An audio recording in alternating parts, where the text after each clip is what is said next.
काबीना ने मुफ्त अनाज मंसूबे को दी तौसी, मुस्तफिदैन में खुशी का माहौल।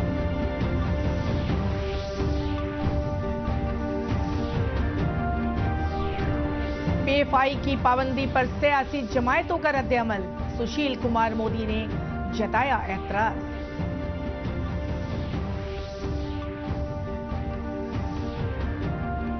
आलमी यौम-ए-इमराज कल पर पूरी रियासत में हो रहे हैं कई प्रोग्राम।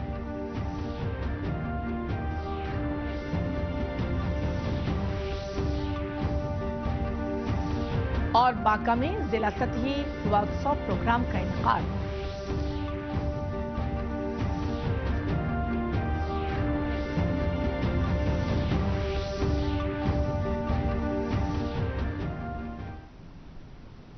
गुप्ता, यास्मीन, खबरें तफसील से। वज़ीर-ए-आज़म नरेंद्र मोदी की सदारत में कल नई दिल्ली में मरकजी काबीना की मीटिंग हुई। मीटिंग में वज़ीर-ए-आज़म गरीबी फलाह अनाज मंसूबे को 3 महीनों तक के लिए बढ़ा दिया गया है। कई मोर्चों पर अच्छी खबर आई है। मोदी सरकार ने गरीबों को मुफ्त अतिरिक्त अनाज मुहैया कराने वाले पीएम गरीब कल्याण अन्न योजना को 3 महीनों का फिर विस्तार दिया है। इस योजना के अगले चरण पर करीब 45,000 करोड़ रुपए का खर्च आएगा। इस योजना के तहत हर एक राशन कार्ड धारी परिवार यानी करीब 80 करोड़ लोगों को उसके निर्धारित कोटे के अतिरिक्त 5 किलो मुफ्त राशन दिया जाता है। इसका मतलब है कि हर परिवार को 2 गुना राशन मिल जाता है। इस योजना के जरिए सरकार अब तक 1,003 लाख मीट्रिक टन खाद्यान्न का वितरण कर चुकी है। यानी अब अक्टूबर से दिसंबर तक प्रति व्यक्ति 5 किलो अतिरिक्त अनाज पीएम गरीब कल्याण अन्न योजना के तहत मिलता रहेगा। प्रधानमंत्री गरीब कल्याण अन्न योजना को विस्तार किया गया अगले 3 महीने तक 5 किलो प्रति व्यक्ति प्रति माह। उसी तर्ज पे अगले 3 महीने तक इसको जारी रखा जाएगा, क्योंकि त्योहार का सीजन भी है। जैसा मैंने कहा, नवरात्रि, दुर्गा पूजा से लेके छठ पूजा, दशहरा, दिवाली, गुरुपूर्व से लेके क्रिसमस तक तीनों महीनों में बहुत सारे त्योहार हैं। उसी तरह पे इसको 5 किलो प्रति व्यक्ति प्रति माह, तो अगले 3 महीने तक वो मिलेगा। मरकजी हुकूमत के अनाज मंसूबे तौसी से रियासत में इस मंसूबे का फायदा लेने वाले लोगों के दरमियान खुशी देखने को मिल रही है। खगड़िया के मोहम्मद नसीम आलम और संजीव कुमार ने कहा है कि त्योहारों के पेश नजर हुकूमत का यह फैसला काबिल सताइश है। ये तो असली मोदी जी का सच्चा विकास है, सबका साथ सबका विकास। अगर बंद हो जाए तो गरीबों को पर्व त्योहार में जैसे दुर्गा पूजा हो गया, दिवाली हो गया, छठ हो गया, इसमें बहुत सारे कठिनाई होती है। हमारी सरकार ने बहुत अच्छा काम किया है। ये राशन 3 महीना का बढ़ा के, इससे गरीबों को बहुत फायदा होने वाला है। ये 3 महीना, 1 महीना में पर्व, बहुत सारा पर्व है, एक ही साथ बहुत सारा, उससे बहुत सा सहयोग मिलेगा गरीब को।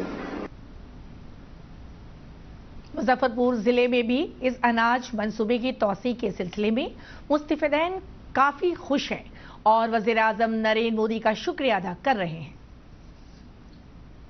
जी, कोरोना टाइम में जो चालू किए थे बहुत राहत मिला, उससे बहुत अच्छा हुआ। जो 10 किलो मिलता था, 5 किलो मिलता था, वो 10 किलो मिल गया, तो 5 किलो फ्री में मिला, अच्छा हुआ।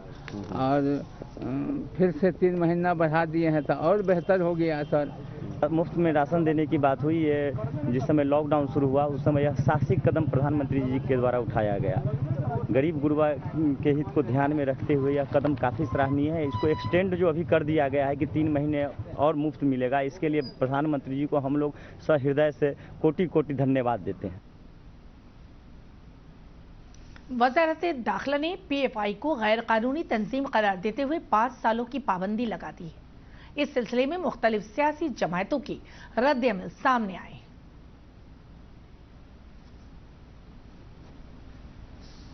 पीएफआई के तरह जितने भी संगठन हैं, इंक्लूडिंग आरएसएस, सब पर प्रतिबंध लगाइए। आरएसएस को बैन पहले भी दिया गया था इमरजेंसी में भी, और एक साथ इस तरह के जितने भी संगठन हैं सबको बैन करिए और जांच करिए, कुछ मिले तो कार्रवाई करिए। पीएफआई कई इतनी खौफनाक खतरनाक संगठन है तो अभी तक पाबंदी क्यों नहीं लगाई थी आपने? क्यों उस पीएफआई को आपने खुला छोड़ दिया था? और पीएफआई का कोई भी ऐसा वाकया हमारे सामने नहीं आया जिस पे सवाल या निशान लगाया जा सके। पीएफआई पे 5 साल की पाबंदी क्यों लगी है? अगर वो इतनी खतरनाक है तो 5 साल के बाद दोबारा पीएफआई के लोग अपने आप को संगठित कर सकते हैं। ये दिसंबर का चुनाव है, गुजरात और हिमाचल और मेघालय, और उसके बाद फिर चुनाव है।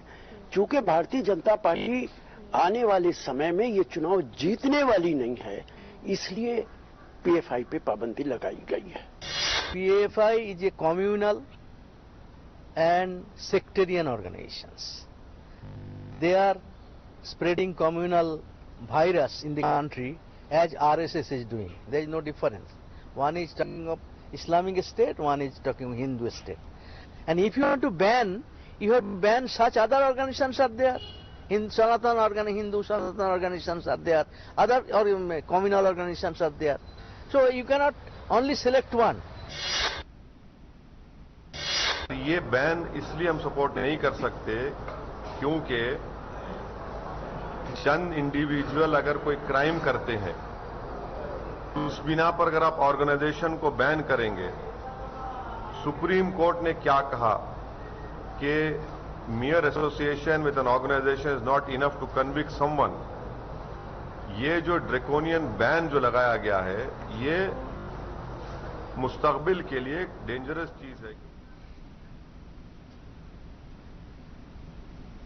इधर कल मुजफ्फरपुर में राज्यसभा रुकने और बीजेपी के सीनियर लीडर सुशील कुमार मोदी ने लालू प्रसाद के बयान की तनकीद की है।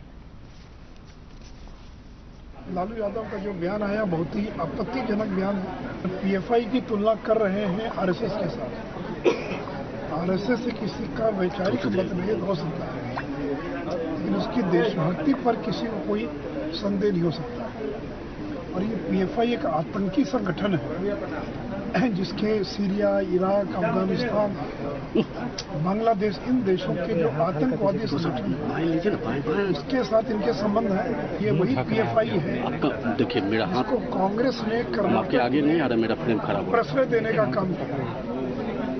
2013 से 17 के बीच में लगभग 160 एफआईआर जिसमें पीएफआई के करीब 1600 लोग शामिल थे, उनके केस को विड्रॉ कर लिया गया। एक वर्ग विशेष का वोट लेने के लिए देश के तमाम प्रमुख दल, महागठबंधन के नेता और ये पीएफआई के समर्थन में खड़े दिखाई पड़ रहे हैं।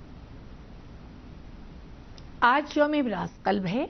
राजधानी पटना में लोगों को इमराज कल्ब से बेदार करने के लिए कई प्रोग्राम का इनकाद किया जा रहा है। इस मौके पर माहिर इमराज कल्ब डॉक्टर राजीव कृष्ण ने बताया कि लोग अपनी रोजमर्रा की जिंदगी में तब्दीली लाकर इमराज कल्ब से बच सकते हैं।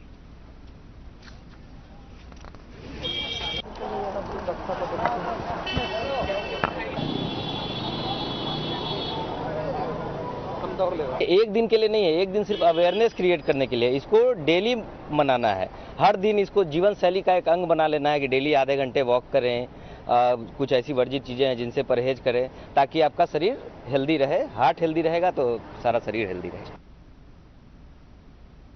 लखीसराय जिले में आलमी यौम इमराज कल्ब पर आईएमए और मुख्तलिफ रज़ाकार तंजीम की जानिब से इमराज कल्ब से मुताल्लिक़ बेदार करने के लिए रैली निकाली गई। इस मौके पर माहिर इमराज कल्ब डॉक्टर विनीत कुमार ने कहा है कि दुनिया में इमराज कल्ब तेजी से बढ़ रहा है। और जांच कराने में बहुत ज़्यादा पैसा लगता नहीं। अभी हम देख पा रहे हैं कि युवाओं में हार्ट डिजीज का रिस्क बढ़ रहा है।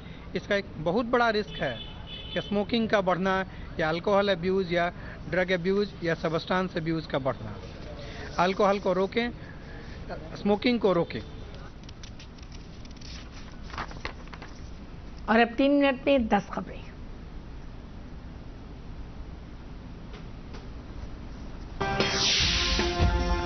वज़ीर-ए-आज़म नरेंद्र मोदी आज गुजरात के अहमदाबाद में नरेंद्र मोदी स्टेडियम 36वीं कौमी खेल का आगाज करेंगे।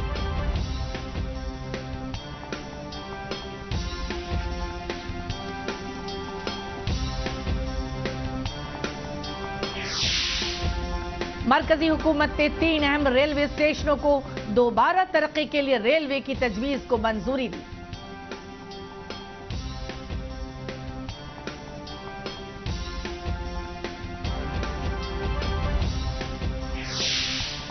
वजीर माहौलियात उपेंद्र यादव ने दुबई में वर्ल्ड ग्रीन इकोनॉमी समिट में कहा, भारत को एक्शन प्लान बनाने वाला पहला मुल्क।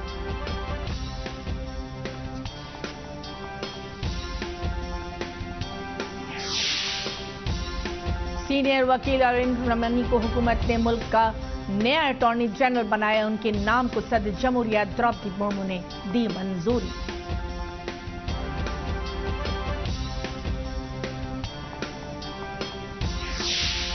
मरकजी हुकूमत ने सुबुकदोश लेफ्टिनेंट जनरल अनिल चौहान को मुल्क का नया चीफ ऑफ डिफेंस स्टाफ मुकर्रर किया।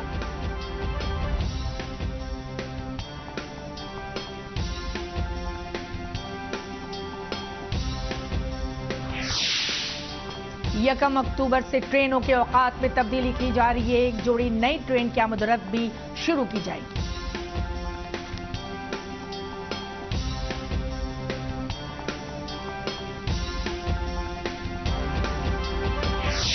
वज़ीर नीतीश कुमार ने अफसरान को हिदायत दी है कि ज़ेर जमीन की सतह पर खुसूसी नजर रखें।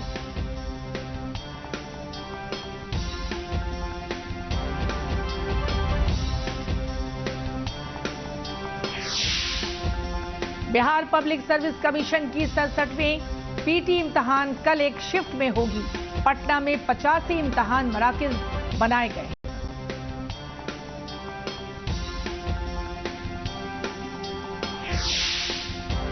बेगूसराय अदालत ने फिल्मसाज एकता कपूर और शोभा कपूर को एक वेब सीरीज के सिलसिले में वारंट जारी किया है।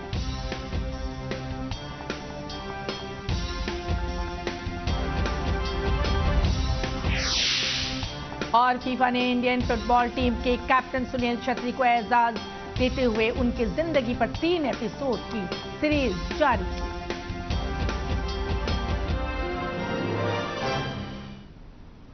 बुलेटिन के इख्तिताम से पहले खास खबरें एक बार फिर। मरकजी काबीना ने मुफ्त अनाज मंसूबे को दी तौसी। मुस्तफीदैन में खुशी का माहौल।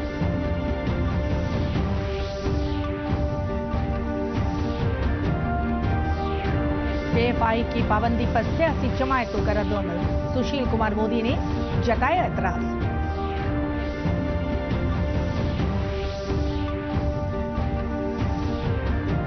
आलमी यौम इमराज कल पर पूरी रियासत में हो रहे हैं कई प्रोग्राम।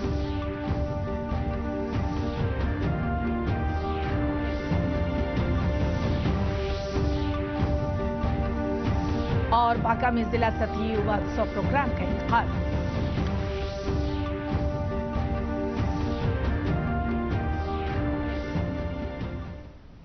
इसके साथ ही इलाकाई खबरों का ये बुलेटिन खत्म हुआ। आदाब।